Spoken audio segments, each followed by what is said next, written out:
Hello friends, welcome back. Okay.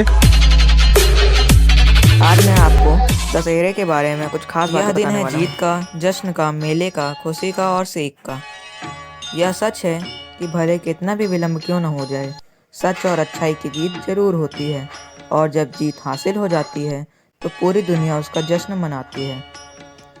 बहुत साल पहले एक बेहद खूबसूरत रानी थी, लेकिन उनकी खूबसूरती से भी अधिक उनके चर्चे उनके पति धर्म के लिए हुआ करते थे, क्योंकि उन्होंने अपने पति का साथ निभाने के लिए महलों का ऐशो आराम, शानो शौकत, महंगे वस्त्र, आभूषण सब त्याग कर जंगलों में रहने का फैसला किया।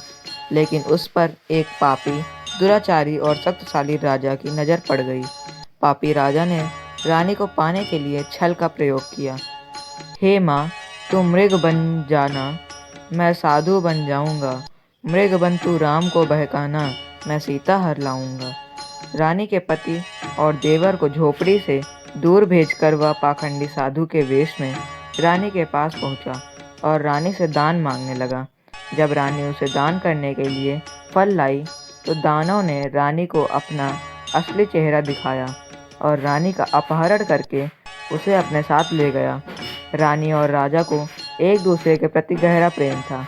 एक दूसरे से वियोग उन्हें अंदर ही अंदर खा रहा था। एक ओर राजा यह सोच सोच कर परेशान था कि रानी किस हाल में होगी, वहीं दूसरी ओर रानी को पूरा विश्वास था कि उसके पति उसे बचाने जरूर आएंगे। कपटी राजा पर माता लक्ष्मी का आशीर्वाद था। वो इतना धनी था कि केवल उसका महल नहीं बल्कि पूरा नगर सोने का बना हुआ था। पर वो इतना मूर्ख था कि उसने माता लक्ष्मी यानी सीता का ही अपहरण कर लिया और स्वयं भगवान विष्णु यानी राम से दुश्मनी मोड़ ले ली। उस दुष्ट राजा का नाम रावण था, जो न केवल धन के मामले में बल्कि हर दृष्टि से बहुत धनी था।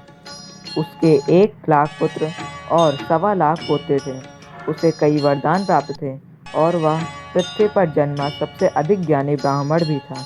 लेकिन कहते हैं ना, विनाश काले विपरीत बुद्धि।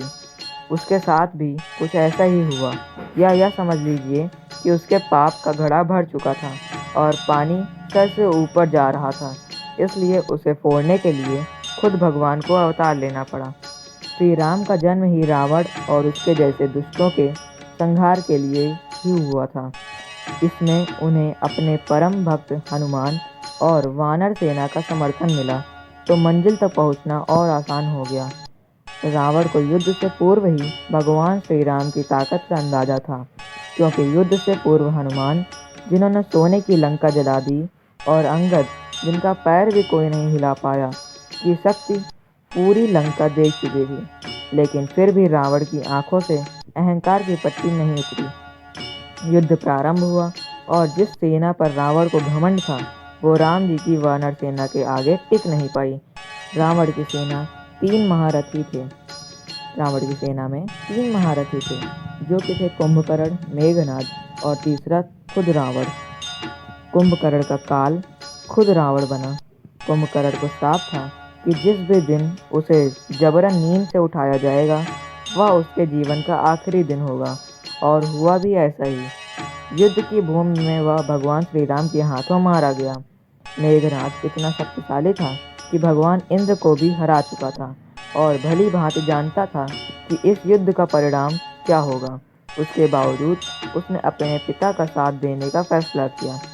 एक ओर श्री राम थे, जिन्होंने अपने पिता का वचन पूरा करने के लिए महल छोड़ दिया, और दूसरी ओर मेघनाद, जो अपने पिता के लिए दुनिया तो क्या, स्वर्ग भी छोड़ने को तैयार था। इसमें कोई संदेह नहीं कि मेघनाद एक बहुत अच्छा पुत्र था, लेकिन गलत का साथ देने की वजह से लक्ष्मण के हाथों मारा गया। तीसरा खुद रावण था, जो दुनिया की नज़रों में अमर था, लेकिन केवल उसका भाई ही जानता था कि उसकी नाव में उसका जीवन है। यदि रावण के भाई विभीषण ने भगवान राम का समर्थन नहीं किया होता तो रावण को हराना असंभव होता।